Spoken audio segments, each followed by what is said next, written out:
Hello, I'm Garrison Bailey, and my research proposal is titled, Does Self-Worth Have a Correlation in Child Serial Killers? Now, I realize that is not an easy topic for everyone, and I also recognize how difficult it is to reconcile the fact that a sweet, innocent child can become a serial killer. And maybe not even a serial killer, just a killer. The purpose of my research, esteem or self-worth plays a part in child serial killers. So I made a little introduction video, and if you are able to press play, it should start and copy the link that I've added right here, and it'll take you to YouTube, and you can watch it if you're so inclined. So as I stated earlier, it's hard to wrap our minds around children killing. However, there are cases that are so horrific that they're hard to discuss. So I've added a few notable cases here for your review. Mary Bell, Eric Smith, and Craig Price, all 13 or under. Um, Sometimes we don't know if these kids even know what compelled them to kill in the ways that they did.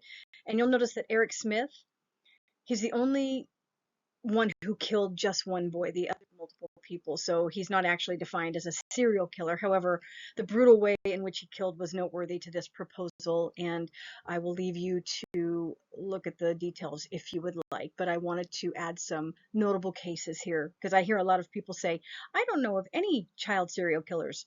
Well, here's a couple for you to know about. I think it's important to define what self-worth is. So we speak about it often, but do we know if we have it or if we don't? What gives us self-worth and how do we keep it? If we don't have it, are we just destined to kill people, or does self-worth have anything at all to do with killing? So here's a little graph, and I think the majority of us understand what self-worth is, but did you understand it as a child? I didn't. I didn't understand what self-worth was until you get older. So this is a little definition of self-worth so that in the remaining of the proposal, you can see what exactly I'm speaking about regarding these children who are killers. So I have added one simple research question and one hypothesis with self-worth and its effect or non-effect on child killers. Pretty simple, straightforward.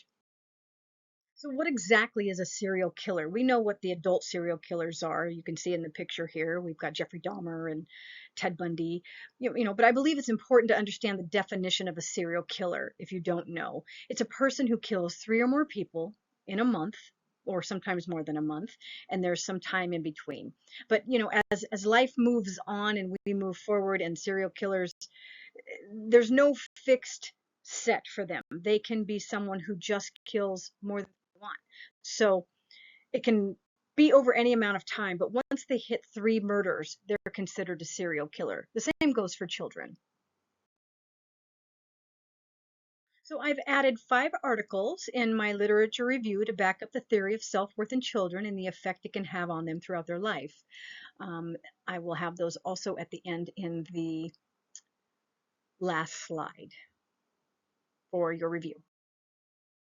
So to further expand on the literature review and the theory, the discussion is about rejection, acceptance, and control.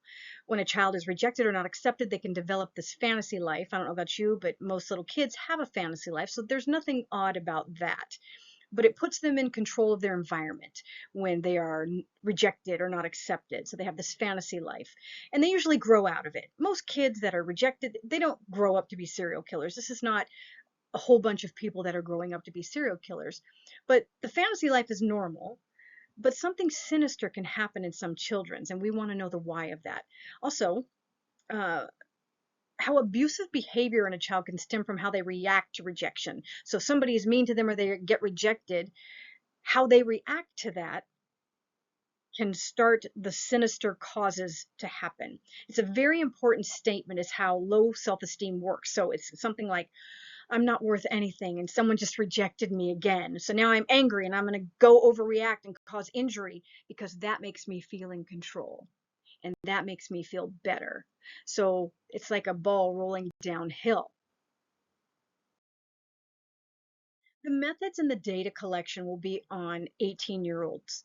Yeah, it would be better to have children 15 years or younger, but it's a tough ask when a parent just wants to protect their child. No one wants to admit that little Timmy may have a problem. So that's a little harder to get younger people. So 18-year-olds with a history of violent behavior and that are already in therapy will be chosen or asked. And they'll be given us an assessment and questionnaires for this study. The Pearson correlation study will be used because it gives a high or lower score, helping in the determination from participants' answers where their self-worth lies. All participants will get a briefing before and after about the study. They'll sign a consent form. To keep their identity safe and secured, they'll be identified through a number as well as identifying markers like their sex and age, but no names. When the study is complete, it'll be kept on file for comparison with future studies, and the participants will not receive a copy of the results. For future studies, the study will focus on violence prevention and early detection, which seems a little on the nose, but exactly. Stop this from happening before kids grow up. The conclusion of the study will help us identify issues such as low self-esteem as being part of a bigger picture in the actually frightening realm of child killers. The aim here is to stop the child when warning signs are visible, hurting animals, hurting other kids, not feeling empathy, all of those things that you think, oh, they'll just grow out of it. Well, they may not. So it's better to intercept them quickly. With an interception, rehabilitation can begin and the road to self-worth and a productive life can occur. Hence the purpose of this research study. Thank you for listening to my proposal, and I will leave you with my references page. And if you have any questions, you know where to find me. Take care.